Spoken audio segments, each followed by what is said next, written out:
Ku ada karena kasih-Mu, Tuhan Yesus. Ku berterima kasih buat kasih rahmat-Mu.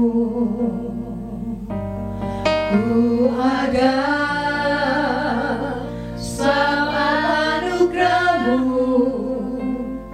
ku ada karena kasih-Mu, Tuhan Yesus. Ku berterima kasih buat kasih rahmat-Mu.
Terima kasih Tuhan.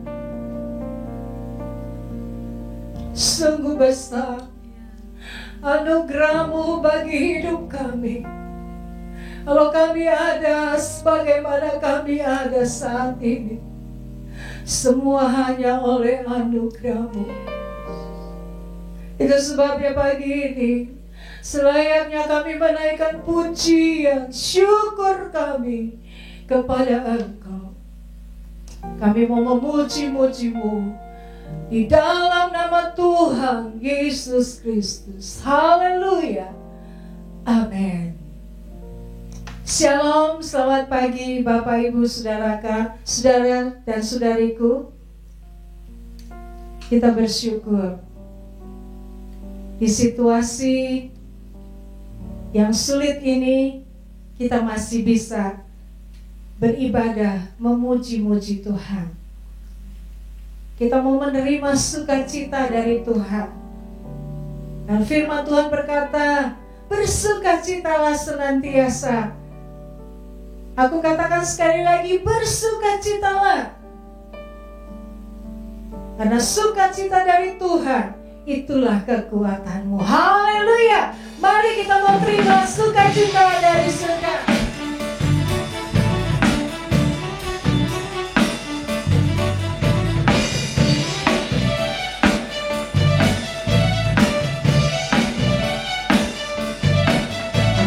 Terima sukacita surga, itulah kekuatan bagi jiwa.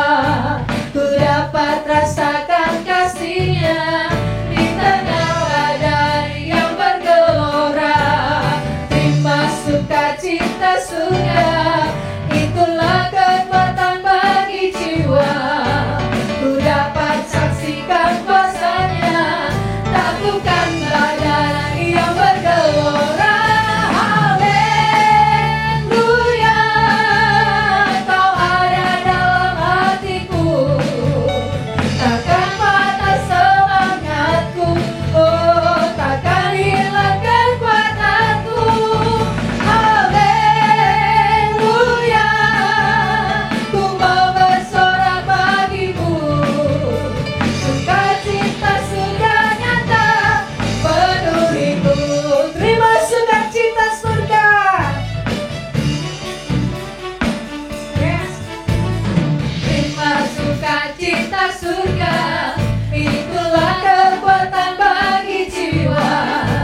Ku dapat rasakan kasih-Nya di tengah badai yang bergelora.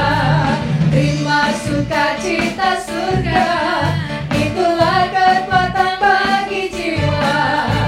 Ku dapat saksikan kuasa-Nya, takutkan badai yang bergelora. Haleluya, Kau ada dalam hatiku. Takkan patah semangatku, takkan hilangkan kuatanku.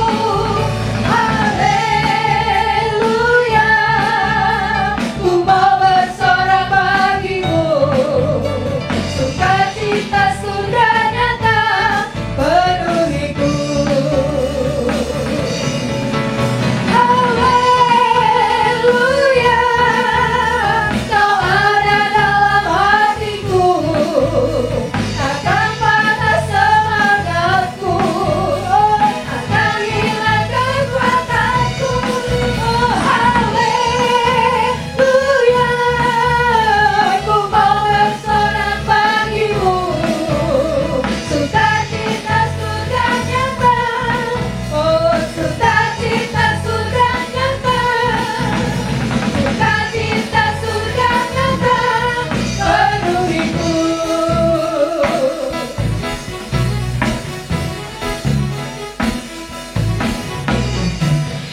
Haleluya, beri tepuk tangan Bapak Ibu buat kemuliaan nama Tuhan.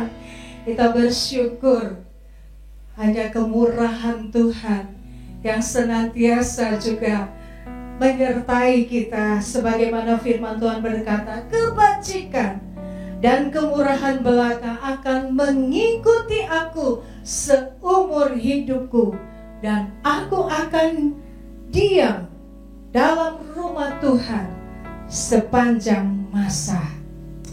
Kita mau bersyukur untuk kemurahan Tuhan yang begitu besar bagi kita semua. Haleluya.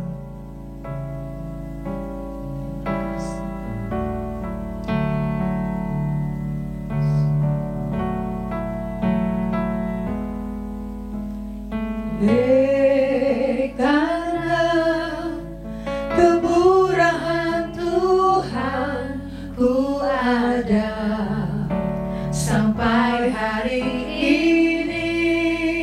Amin. Oleh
sampai hari ini.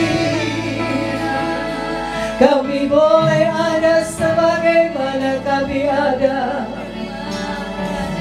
semata-mata hanya kemurahan-Mu belaka. Terima kasih Tuhan.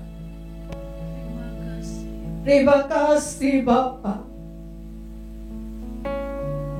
untuk setiap kemurahan yang Tuhan telah tunjukkan bagi kami. Kami boleh ada sebagaimana kami ada Tuhan sampai hari ini. Bukan karena kuat gagah kami Tuhan, bukan karena kehebatan kami, tetapi semata-matanya karena kemurahan-Mu. Terima kasih Tuhan. Terima kasih. Saat ini kami mau siapkan hati kami untuk menerima setiap kebenaran firman-Mu. Kami mau buka hati kami seluas-luasnya Tuhan. Berbicaralah bagi kami semua umat-umat yang mengasihi-Mu.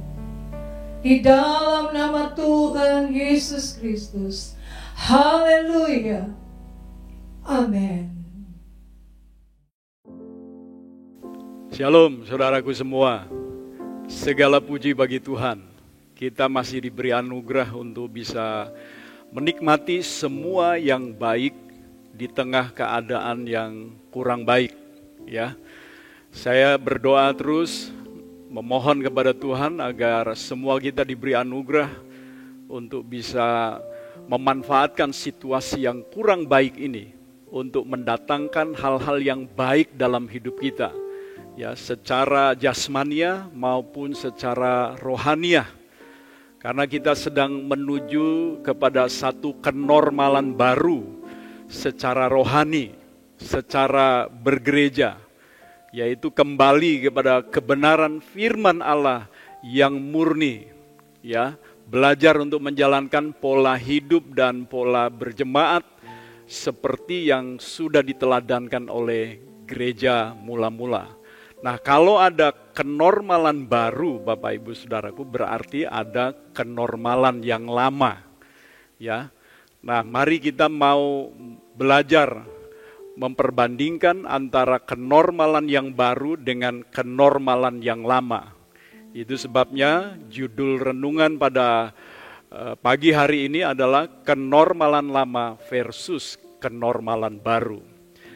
Kita mulai dari apa itu kenormalan baru, saudaraku, ya, seperti yang dicanangkan oleh pemerintah dan sekarang sedang dalam masa persiapan, ya.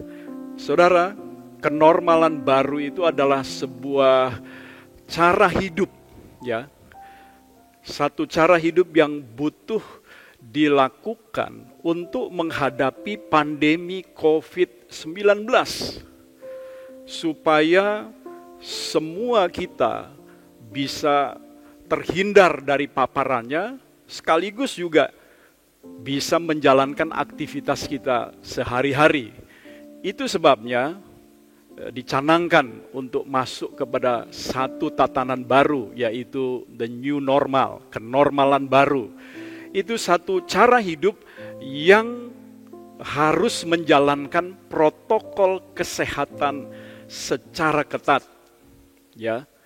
Wajib pakai masker, ya. Kalau dulu, saudaraku, sebelum masa pandemi nggak perlu pakai masker, saudaraku. Kemana mau pergi silakan. Tapi kalau sekarang, saudaraku, ya, wajib pakai masker, wajib juga menjaga jarak, tidak berkerumun dan sebagainya, ya. Bahkan jangan berjabat tangan.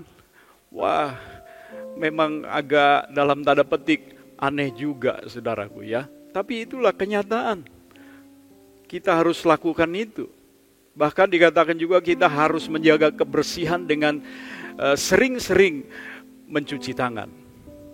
Apa tujuannya, saudaraku, ya? Tujuannya adalah supaya kita dapat bertahan dan menang dalam perang melawan COVID-19.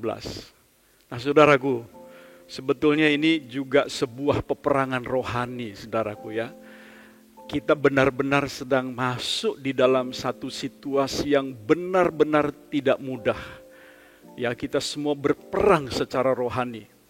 Karena hari-hari ini begitu banyak masyarakat yang mengalami tekanan, mengalami ketakutan, mengalami kecemasan. Bahkan tidak kurang juga, saudaraku, anak-anak Tuhan. Ya, jadi kalau kita masih bisa bersuka cita pada pagi hari ini, itu merupakan anugerah Tuhan yang luar biasa. Nah, kenormalan baru ini juga berlaku, harus terjadi di dalam gereja, saudaraku. Ya, jadi memanfaatkan situasi seperti ini, ya, dipicu oleh pandemi COVID-19 seperti yang saya pernah sampaikan. Tetapi terlebih daripada itu, karena pekerjaan daripada Roh Allah sendiri, gereja perlu juga masuk di dalam satu kenormalan baru. Apa itu kenormalan baru bagi gereja, saudaraku? Yaitu gereja wajib kembali kepada kebenaran firman Allah yang murni. Ya, belajar menjalankan pola hidup dan ibadah seperti yang diteladankan oleh gereja mula-mula. Tujuannya apa? Nah, kalau tadi dalam konteks menghadapi pandemi COVID-19, saudaraku, supaya kita tetap sehat, dicanangkan the new normal. Nah, di dalam kehidupan bergereja juga, saudaraku, perlu kita masuk di dalam kenormalan baru dengan satu tujuan, supaya gereja juga semakin murni, betul-betul dibangun di atas dasar kebenaran firman, menjadi gereja yang kuat, menjadi gereja yang tampil sebagai pemenang. Nah, kita sudah belajar ciri daripada gereja yang tampil sebagai pemenang, yaitu gereja yang taat kepada perintah daripada Tuhannya, saudaraku ya. Karena bukti kemenangan, bukti hidup yang berkemenangan dari orang percaya adalah ketaatannya kepada Tuhan dalam segala situasi dan keadaan. Nah, itu sebabnya, saudaraku, mari kita terus bergumul, terus berdoa, minta pertolongan daripada Allah Roh Kudus sendiri untuk memberi kita kekuatan untuk terus masuk di dalam rencana Allah yang luar biasa ini. Nah, saudara, mari kita melihat beberapa kenormalan yang lama. Dulu dianggap normal, tapi pasca pandemi COVID-19 ini terjadi, atau sementara pandemi ini sedang berlangsung, hal itu tidak bisa tidak harus kita tinggalkan. Apa itu? Yang pertama kita lihat, yaitu pola ibadah yang bergantung kepada gedung atau tempat tertentu, ya, sebagai pusat ibadah dan penyembahan. Saudaraku, pada zaman Yesus melayani di Israel, saudaraku, orang-orang Samaria, saudaraku, menjadikan Gunung Gerizim sebagai pusat ibadah mereka, sebagai pusat keagamaan, pusat penyembahan mereka. Sedangkan orang-orang Yahudi menjadikan Yerusalem, Bait Allah, sebagai pusat daripada ibadah, penyembahan, keagamaan mereka, saudaraku. Nah, tetapi, saudaraku, Yesus menetapkan satu pola yang berbeda, saudaraku.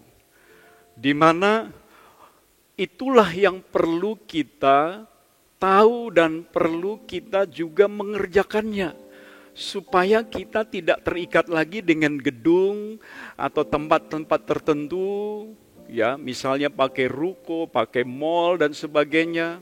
Sebab ketika pandemi ini terjadi dan gedung tidak bisa dipakai, saudaraku, banyak jemaat juga bingung. Bukan cuma jemaat yang bingung, pendetanya juga bingung. Bagaimana ini? Ya, kalau nggak ada gedung gereja, bisa nggak kita beribadah? Bisa nggak kerohanian kita terus terpelihara? Saudaraku, beberapa kali waktu saya berkunjung ke daerah melayani, banyak teman-teman hamba Tuhan, saudaraku, cerita sama saya, saudaraku. Mereka itu berupaya untuk membangun gereja, gedung gereja sedemikian rupa, ya, sebagus mungkin, semegah mungkin supaya itu bisa menarik ya jemaat untuk rajin beribadah. Karena mereka berkata, ya, sebelum ada gedung gereja, Pak, ya, rasanya kami belum beribadah secara benar. Jadi saudaraku, mereka begitu terikat, seolah-olah itu merupakan sebuah kebutuhan yang mutlak, saudaraku. Nah, pandemi COVID-19 ini mengajar kepada kita semua. Ternyata gedung gereja bukan merupakan kebutuhan yang mutlak. Saudara, saya bukan mau mengatakan gak perlu lagi gedung gereja atau tempat-tempat tertentu untuk berhimpun beribadah, bukan, saudaraku. Tapi jangan sampai kita menjadi terikat, saudaraku. Ya, di dalam pola kenormalan baru, saudaraku, kita terikat bukan dengan gedung, bukan dengan tempat, tapi terikat dengan Allah. Karena Allah itu adalah pusat ibadah dan penyembahan kita. Kalau kita membaca di dalam Yohanes 4 ayat 21 sampai 24, nanti beberapa ayat kita akan baca dari situ, saudaraku. Di sana, saudaraku, kita belajar bahwa keberadaan kita sebagai penyembah jauh lebih penting dari tempat kita menyembah. Ya. Kenapa, saudaraku? Sebab Yesus berkata, Allah itu roh, dan barang siapa menyembah Dia harus menyembahnya dalam roh dan kebenaran. Ya. Jadi dari beberapa ayat, dari ayat 21 sampai 24, saudara, saya mendapat satu peremaan bahwa posisi kita atau status kita sebagai penyembah itu yang jauh lebih penting dari tempat kita atau gedung di mana kita berkumpul menyembah, saudaraku. Sebab Allah tidak lagi dibatasi oleh ruang dan waktu. Yang menyembah Dia harus menyembah dalam roh dan kebenaran. Nah, ini penting, saudaraku. Apa artinya menyembah dalam roh? Dalam pengertian saya yang sederhana, saudaraku, itu berarti menyembah di dalam hati yang sudah mengalami pembaharuan. Di dalam hati yang sudah mengalami kelahiran baru. Sehingga rohnya itu menjadi hidup. Sehingga rohnya itu dapat bersekutu dengan Allah yang adalah roh. Yesus mengatakan, ini menjadi hal yang penting. Ketika Yesus berkata kepada perempuan Samaria itu, Dia berkata, kamu menyembah apa yang kamu tidak kenal. Kami menyembah apa yang kami kenal. Jadi salah satu syarat penting untuk bisa masuk di dalam penyembahan, menjadi penyembah yang benar maksud saya, adalah kita mengenal Allah. Gak mungkin kita bisa menyembah, bersekutu, intim dengan Dia tanpa mengenal. Itu sebabnya untuk bisa mengenal, orang harus mengalami dulu jamahan daripada Tuhan. Orang harus mengalami kelahiran baru, mengalami satu perubahan di dalam hatinya. Rohnya menjadi hidup, dihidupkan oleh Roh Allah, sehingga dia bisa bersekutu dengan Bapanya. Itu posisi atau status yang penting, lahir baru. Lalu selain dalam roh dikatakan dan kebenaran. Ada beberapa hal yang saya bisa dapatkan dari kata ini. Di dalam kebenaran tentang siapa yang disembah, dalam kebenaran motivasi menyembah, di dalam kebenaran tujuan daripada menyembah. Tapi hari ini saya sampaikan kebenaran tentang siapa yang disembah. Saudaraku, perlu siapa yang disembah harus benar, yaitu Allah di dalam Yesus Kristus Tuhan kita. Kita perlu mengenal siapa yang kita sembah. Jadi saudaraku, posisi atau status kita sebagai penyembah jauh lebih penting dari tempat ibadah atau gedung gereja atau tempat pertemuan di mana kita bisa menyembah bersama-sama. Ini catatan saya. Posisi kita sebagai penyembah harus sudah mengalami lahir baru dan bertumbuh dalam pengenalan akan Dia. Yang setuju katakan amin. Orang yang sudah lahir baru mengenal Allah, dia bisa menyembah Allah di dalam roh dan kebenaran. Dan itu dia bisa lakukan tanpa dibatasi oleh ruang dan waktu. Jadi sekalipun nantinya gedung gereja gak bisa dipakai lagi, kalau kali ini karena pandemi COVID-19, lain kali mungkin karena aniaya, kita semua sudah siap. Karena kita masuk di dalam satu pola yang luar biasa, tidak bisa dibatasi oleh keadaan dunia ini. Yang setuju katakan amin.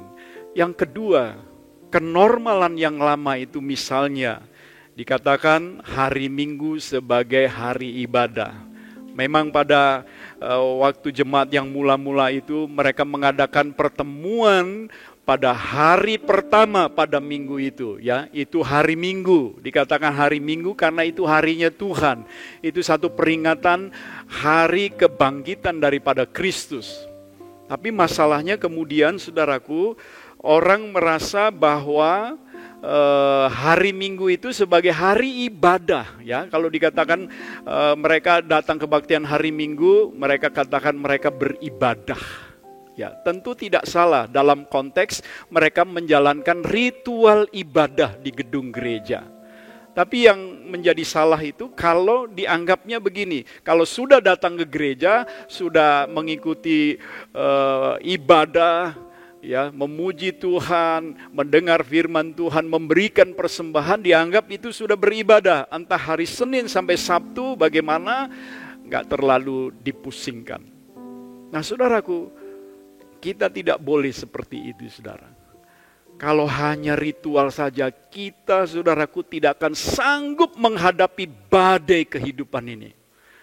Kalau hanya mengandalkan hari Minggu, kita tidak sanggup menjadi gereja yang tampil sebagai pemenang. Pola ibadah yang ritual seperti ini pernah Yesus tegur, meneguhkan nubuat dari Nabi Yesaya tentang Israel. Bangsa ini memuliakan Allah dengan bibirnya, tetapi hatinya jauh daripada Allah. Saudara bisa aja hari Minggu kebaktian, tapi sesungguhnya sesudah itu hatinya jauh daripada Allah. Nah, masuk di dalam kenormalan baru, saudaraku. Ibadah bukan sekedar ritual, tetapi sebuah pengabdian kepada Tuhan melalui mentaati firman-Nya. Ya, ibadah itu menjadi sesuatu yang setiap hari, bahkan setiap waktu. Jadi setiap hari adalah waktu dari ibadah itu sendiri. Karena substansi dari kata ibadah itu adalah mentaati Tuhan. Mari kita baca beberapa ayat ini, saudaraku, ya. 1 Korintus 10 ayat 31, di sana dikatakan, Aku menjawab, jika engkau makan, atau jika engkau minum, atau jika engkau melakukan sesuatu yang lain, lakukanlah semuanya itu untuk kemuliaan Allah. Yang setuju katakan amin. Kadang, saudaraku, ya, sudah menjadi sesuatu yang sangat biasa, kita makan, minum, memang berdoa, saudaraku, ya. Tetapi apakah kita melakukan itu dan melakukan segala sesuatu yang lain benar-benar untuk kemuliaan Allah?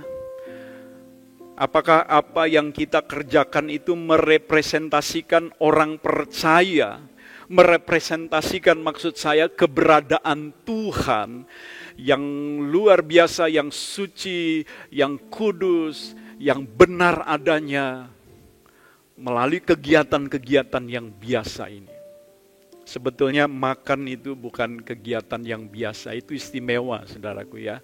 Makan itu sebetulnya adalah saat kita menikmati berkat Tuhan, saat kita merasakan kebaikan daripada Tuhan, saat kita juga merasakan betapa sesungguhnya tanpa pertolongan Tuhan tidak ada ini sepiring nasi di depan kita. Begitu juga minum atau melakukan sesuatu yang lain. Semua itu anugerah. Itu sebabnya perlu itu semua dikerjakan untuk menyatakan kemuliaan Allah juga di hadapan banyak orang lain. Lalu Kolose 3 ayat 23 menegaskan lagi, apapun juga yang kamu berbuat, ya, Paulus menasehatkan kepada para hamba, perbuatlah dengan segenap hatimu seperti untuk Tuhan dan bukan untuk manusia. Jadi bagi orang percaya tidak ada dikotomi, tidak ada pemisahan, kalau saya melakukan ini hal yang sekuler, yang terpisah daripada Tuhan, yang ini untuk Tuhan. Tidak, saudara, segala aktivitas orang percaya itu merupakan sebuah ibadah kepada Tuhan. Jadi apapun juga yang diperbuat oleh para hamba untuk bekerja kepada Tuhannya, itu harus diperbuat dengan segenap hati, bukan untuk manusia, tapi untuk Tuhan, seperti untuk Tuhan. Ini hanya Roh Kudus yang menolong, yang sanggup mengerjakan melalui diri kita, saudaraku. Ya. Nah, saya tambahkan ayat ini lagi, Efesus 4 ayat 26 dan 27. Apabila kamu menjadi marah, janganlah kamu berbuat dosa. Janganlah matahari terbenam sebelum padam amarahmu. Dan janganlah beri kesempatan kepada iblis. Yang percaya katakan amin, saudaraku. Boleh marah, tapi jangan berbuat dosa.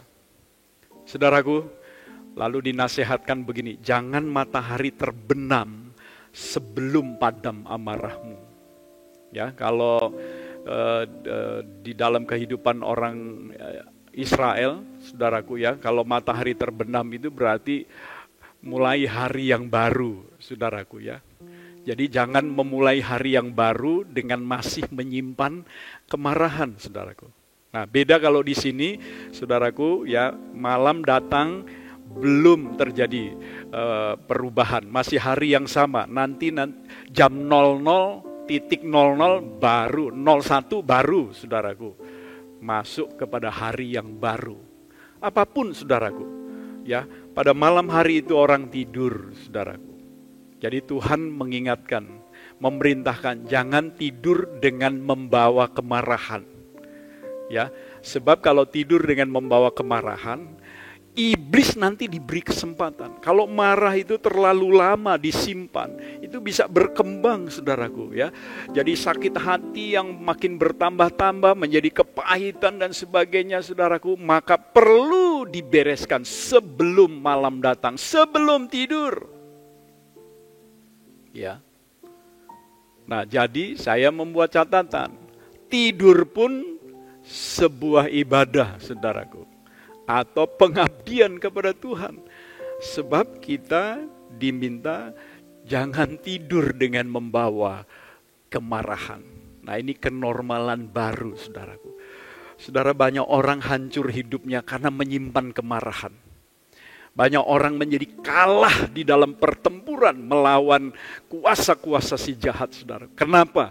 Karena menyimpan kemarahan. Kalau gereja, kalau jemaat, kalau kita semua mau tampil sebagai pemenang, kita tidak boleh menyimpan kemarahan. Tidak boleh menyimpan sakit hati. Semua orang bisa marah, bisa sakit hati.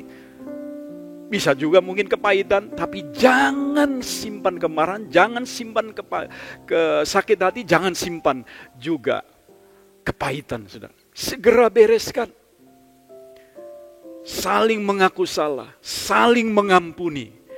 Ini hari-hari yang penting, saudaraku, untuk hubungan-hubungan di dalam keluarga, di dalam jemaat, selalu dalam keadaan beres, saudaraku.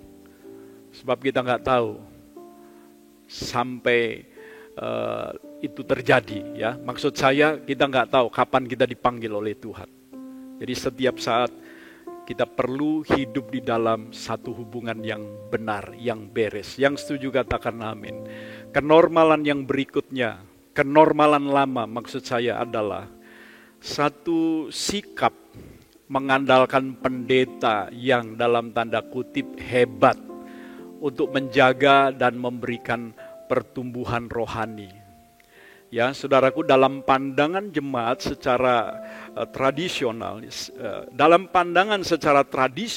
saudaraku, banyak jemaat menganggap pendeta atau gembala sidangnya itu sebagai satu figur bapak yang sangat bijaksana, ya, figur yang tahu segala persoalan hidup, ya, seorang yang sanggup menyelesaikan semua permasalahan jemaat, seorang yang begitu baik, sabar, tenang.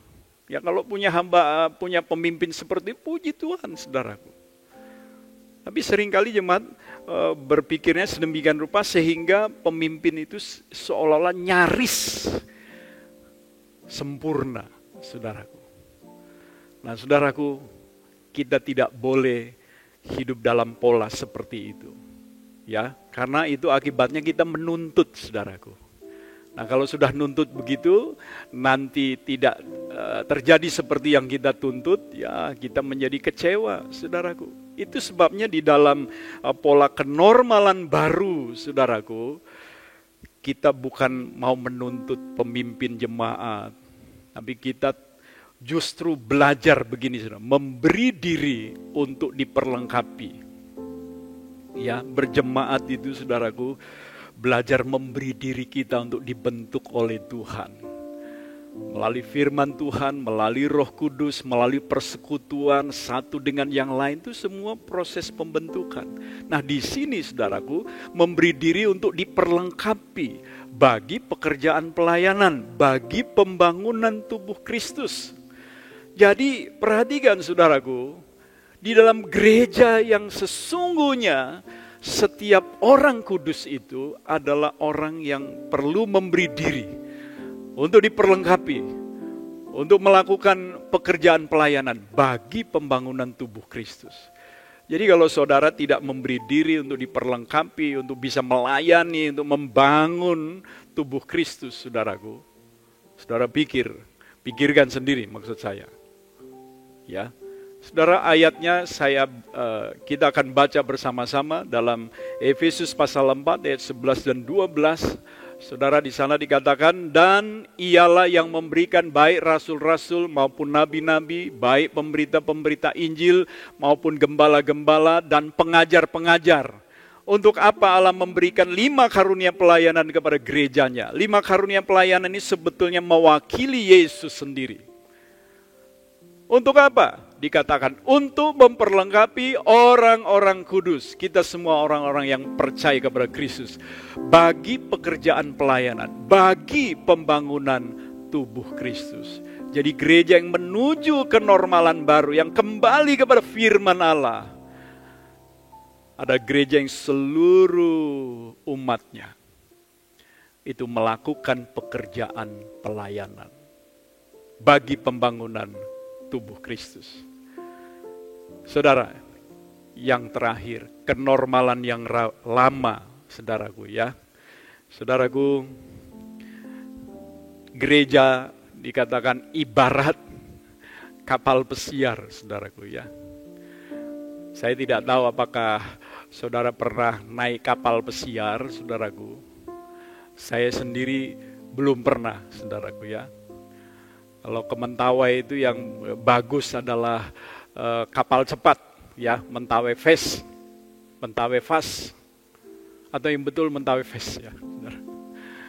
Saudara, itu yang paling mewah, saudara. Ya, yang biasanya itu, saudara, kapal roro atau kapal kayu, ya, yang nggak ada ombak pun bunyi kayunya, saudaraku. Atau lebih sering pakai boot kecil, saudaraku. Ya, speedboat yang panjangnya 8 atau paling panjang 10 meter barangkali dengan mesin Johnson, saudaraku. Wah, nyebrang selat, saudara. Wah, itu berjuang sekali, saudaraku ya. Tapi kalau kapal pesiar, ya saya tidak tahu. Tapi kalau lihat, membaca, ya mendengar ceritanya, wah, saudara, kapal pesiar itu memang didesain untuk orang pesiar. Pesiar itu berarti mau senang-senang, saudaraku. Ya, pesiar itu berarti mau menyenang-nyenangkan diri, berapapun harga yang mesti dibayar, saudaraku. Nah, kalau gereja ibarat kapal pesiar, itu berarti begini, seluruh jemaat itu mau bergereja, mau berjemaat, mau cari senang, mau bersenang-senang, mau dibuat senang, ya, melalui khotbahnya yang menghibur, melalui khotbah yang menyenangkan hati. Saudaraku, ada satu klip, saudaraku, ya, yang sederhananya begini, saudara. Ada orang yang sudah jenuh, ya, dengan kondisi gereja yang hanya mengajarkan kemakmuran, gereja yang tidak menegur dosa, ya, gereja yang dikatakan itu menguras uang jemaat. Dikatakan lari dari gereja yang seperti itu. Lari dari gereja yang hanya mau menyenang-nyenangkan orang, sekalipun orang itu berbuat dosa. Nah, saudaraku, banyak konsep berpikir jemaat juga begitu. Saya itu mau berjemaat supaya saya disenangkan, dihiburkan, dikuatkan. Kalau saya sakit, saya dikunjungi pendeta atau gembalanya, didoakan, dihibur dan sebagainya. Saudaraku, tentu itu dalam skala tertentu boleh saja, saudaraku. Tapi kalau sampai di situ saja, kita tidak mengenal tanggung jawab kita di dalam berjemaat, alangkah apa, saudaraku, ya, alangkah tidak benar, ya. Dan itu justru akan merugikan kita. Itu sebabnya filosofi dari jemaat Tuhan di ujung benteng dari dulu dibangun. Kita ini bukan kapal pesiar. Ya, nah ini ditegaskan lagi, kita masuk kepada kenormalan baru, kembali kepada kebenaran yang paling hakiki. Gereja itu sebagai ibaratnya kapal penyelamat. Karena kita ada di tengah dunia yang gelap ini, ada begitu banyak orang yang belum diselamatkan. Saudaraku, seorang rekan menerangkan kalau di kapal pesiar semua mau di kamar, menikmati enak, senang-senang. Atau mungkin keluar untuk berenang, untuk belanja, ada mallnya juga di kapal pesiar itu. Tapi kalau di kapal penyelamat tidak begitu, saudara. Lihat gambarnya, saudaraku. Mereka begitu dekat dengan bahaya. Kenapa? Karena mereka mencari orang yang, kalau di laut itu, saudaraku, orang yang tenggelam dan sebagainya. Mereka dekat dengan bahaya itu. Makanya perlu diperlengkapi dengan apa itu, saudaraku? Apa ini kok saya lupa? Pelampung, saudaraku. Ya. Kenapa? Karena mereka, saudaraku, berjuang. Kalau di kapal pesiar fokus kepada diri sendiri. Tapi di kapal penyelamat mesti lihat keluar, waspada. Perlu ditolong orang itu, ditolong orang ini. Berbeda, saudaraku. Saudaraku, saya rindu pasca pandemi COVID-19 atau selama pandemi ini berlangsung, saudara. Jangan berpikir lagi untuk mau senang-senang saja, saudaraku. Berjemaat mau disenang-senangkan. Tidak, saudaraku. Justru kita perlu berubah oleh pertolongan daripada Roh Kudus sendiri. Supaya kita menjadi orang-orang yang fokus kepada jiwa-jiwa. Saya percaya ini jauh lebih membahagiakan daripada kalau kita berbahagia, merasa berbahagia ketika kita hanya memperhatikan diri sendiri. Jauh lebih berbahagia memberi daripada menerima, kata Tuhan. Ini prinsip. Waktu kita perhatikan jiwa-jiwa, sebetulnya iman kita sedang dibangun. Saya percaya, makin kita perhatikan jiwa-jiwa, makin kita berusaha untuk menolong orang lain, kita sendiri akan dikuatkan, kita sendiri akan dibangun oleh Tuhan. Itu sebabnya mari kita tetapkan di masa yang sukar ini, supaya jemaat Tuhan di ujung benteng itu bukan seperti kapal pesiar, tapi kapal penyelamat. Saudaraku, sebab kita ada, gereja ada, kita ada, bukan untuk mengejar tujuan dan keinginannya sendiri. Kalau hanya mengejar tujuan dan keinginannya sendiri itu biasanya yang senang-senang, yang enak-enak, saudara. Tapi kita ada, gereja ada, untuk menjalankan misinya Tuhan. Dan itulah yang kita mau kerjakan. Tuhan kiranya memberkati kita. Tuhan pasti menolong kita. Dia berjanji ketika kita fokus untuk menjalankan misinya.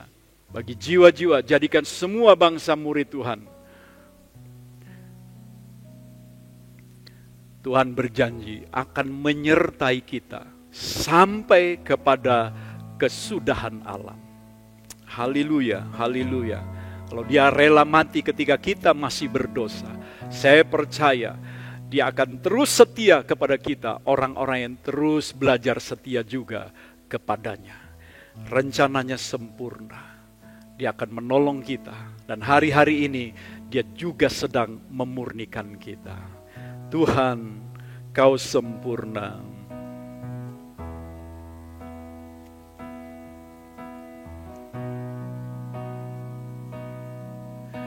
Tuhan, Kau sempurna dalam rencana-Mu dan karya-Mu. Ku serahkan hidupku, murnikan dengan Roh-Mu. Tuhan, Kau sempurna, Tuhan, Kau sempurna dalam rencana-Mu dan karya-Mu. Ku serahkan hidupku, murnikan dengan Roh-Mu. Oh, hidupku menggenapi firman-Mu. Tanda mujizat sertai tiap langkahku. Kau bersamaku, ya di dalamku, jadi bukti kebesaran-Mu. Tuhan, Kau sempurna. Ya Tuhan, Kau sempurna dalam rencana-Mu dan karya-Mu. Oh, ku serahkan hidupku, murnikan dengan Roh-Mu. Oh, hidupku, hidupku menggenapi firman-Mu. Ya, tanda mujizat sertai tiap langkahku. Ya, Kau bersamaku, di dalamku, jadi bukti kebesaran-Mu. Oh, hidupku menggenapi firman-Mu. Amin, haleluya. Yes, amin. Oh, haleluya, haleluya, haleluya. Oh, Kau bersamaku, ya di dalamku, jadi bukti kebesaran-Mu. Kau bersamaku, Kau bersamaku, di dalamku, jadi bukti kebesaran-Mu. Kau bersamaku, Kau bersamaku, di dalamku, jadi bukti kebesaran-Mu. Oh, jadi bukti kebesaran-Mu, jadi bukti kebesaran, jadi bukti kebesaran-Mu. Haleluya, haleluya. Sungguh rindu hati kami ya Tuhan, kehidupan kami gereja-Mu menjadi bukti daripada kebesaran Tuhan. Di tengah situasi yang sukar karena pandemi COVID-19 ini, Tuhan tolong kami, untuk kami oleh pertolongan Roh Kudus sendiri membangun hidup kami sedemikian rupa, menjadi gereja seperti yang Kau rindukan. Gereja yang pintu gerbang alam maut tidak sanggup menahannya. Gereja yang seperti kapal penyelamat, sungguh diberkati oleh Tuhan dengan jiwa-jiwa yang ditolong, dengan jiwa-jiwa yang diselamatkan. Sebab Engkau sudah berjanji, ketika kami pergi, jadikan semua bangsa murid Tuhan, membaptiskan mereka di dalam nama Bapa, Anak, dan Roh Kudus, dan mengajar mereka untuk melakukan segala sesuatu yang telah Engkau ajarkan juga kepada kami ya Tuhan. Engkau berjanji untuk menyertai kami sampai kepada kesudahan alam.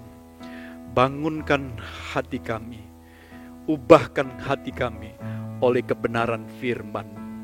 Terima kasih ya Tuhan. Hamba berdoa untuk tiap-tiap jemaat-Mu, untuk para ayah, para kepala keluarga, anak-anak, bahkan para lansia. Tuhan tolong di hari-hari yang sukar karena pandemi COVID-19 ini, biar kami semua terpelihara di dalam anugerah kuasa daripada darah Yesus sendiri. Terima kasih Tuhan. Berkati bangsa ini Tuhan. Di masa akan memasuki satu tatanan baru, new normal, yang perlu kedisiplinan yang kuat di dalam menjalankan protokol kesehatan. Tuhan tolong bangsa ini. Bahkan lebih daripada itu, selamatkan bangsa kami, selamatkan Indonesia. Secara khusus bagi Pak Jokowi sebagai presiden kami. Tuhan tolong di tengah situasi yang penuh kesulitan, kesukaran, berikan hikmat bijaksana daripada Tuhan di dalam mengambil keputusan-keputusan. Beri Tuhan arahan di dalam hati pikirannya.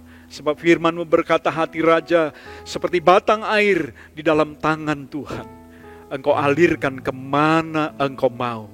Kau pakai Pak Jokowi jadi pemimpin yang jadi berkat bagi bangsa ini. Terima kasih Tuhan. Terima kasih, kami bersyukur. Dengan pengharapan ini, mari saudaraku semua, terimalah berkat limpah rahmat dari Bapa kita di sorga, cinta kasih-Nya yang kekal dalam Kristus Yesus Tuhan kita, serta persekutuan, pemeliharaan, penghiburan, pimpinan Allah Roh Kudus menyertai kita mulai saat ini sampai selama-lamanya, di dalam nama Tuhan Yesus Kristus. Haleluya, haleluya. Semua yang percaya diberkati berkata, amin, amin, amin, amin. Puji Tuhan, haleluya. Tuhan memberkati kita semua.